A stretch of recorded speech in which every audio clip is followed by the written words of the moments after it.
ওই যে ঢাকা মহানগরের একজন নেতা আছে যে নয়ন, ও যে টাকা চাঁদাবাজি করেছে, দুর্নীতি করেছে, এই টাকা দিয়েও একটা বাংলাদেশে গণভোট হওয়া সম্ভব। গণভোটের জন্য নাকি বিএনপির থেকে একটি দাবি উত্থাপন করা হয়েছে যে এটাতে নাকি অনেক টাকা খরচ হবে। এই গণ অভ্যুত্থানের পরে বিএনপির একটা গডফাদার, একটা আসনের একটা লোক যে চাঁদাবাজি করেছে, ওই টাকা দিয়েই তো গণভোট আয়োজন করা যায় বাংলাদেশে। তো তারা বাংলাদেশের এবং শেখ হাসিনার যে সম্পদগুলো আপনার আমার পকেট থেকে চুরি করেছিল, এই পকেটে এগুলো তো আপনার আমার সম্পত্তি রাষ্ট্রীয় কোষাগারে জমা হওয়ার কথা। এই জন্য আমরা বিএনপির কাছে আহ্বান রাখবো, আপনারা যেই ধরনের চাঁদাবাজি সন্ত্রাসী বাংলাদেশে কায়েম করেছেন, জনগণের টাকা লুপাট করেছেন, এগুলো রাষ্ট্রীয় কোষাগারে ফেরত দিন।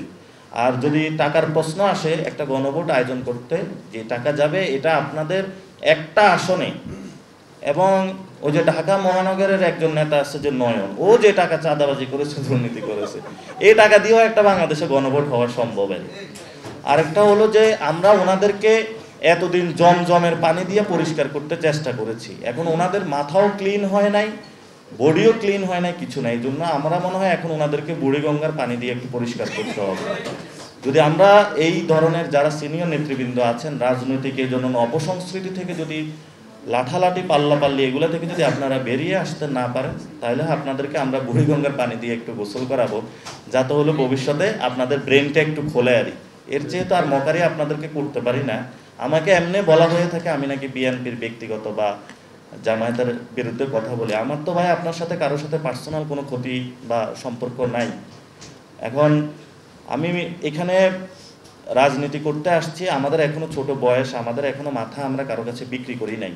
আপনার রুচির সাথে মানানসই স্টাইলিশ সব ডিজাইন থেকে বেছে নিন জংমুক্ত ও long lasting shine basin tap. Fittings shine তো সবকিছু ফাইন।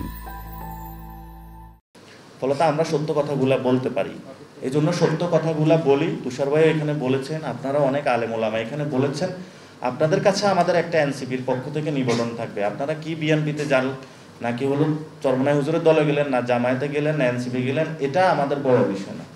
বড় বিষয় হলো বাংলাদেশে ইসলাম খতরামি হয়।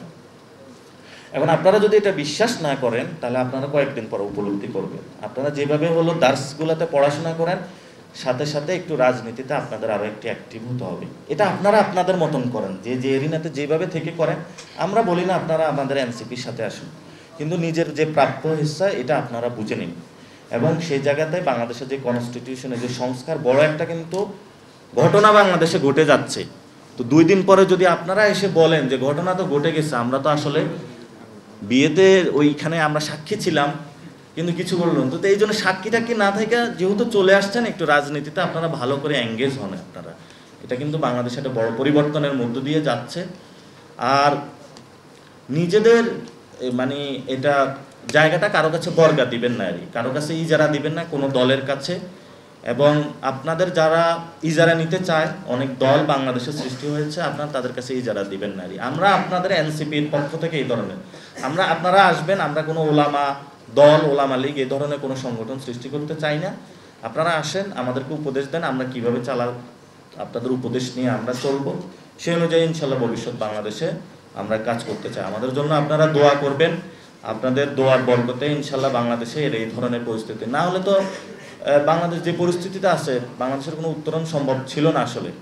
আপনারা যেভাবে নেমে এসেছেন, অসংখ্য মানুষ, হয়তো ওই যে বলা হয়ে থাকে না, কোনো কম বা সমাজের মধ্যে একজন লোকও যদি খালেস নিয়তে আল্লাহ আল্লাহ করে, তার উসিলায় হয়তো বা ওই জনপদে ভূমিকম্প থেকে অনেক কিছু থেকে রক্ষা পায়। তো আমরা মনে করি এই ধরনের খালেস লোক আপনাদের মধ্যে আছে, আপনারা আমাদের জন্য দোয়া করবেন, আপনাদের জন্য দোয়া করবেন।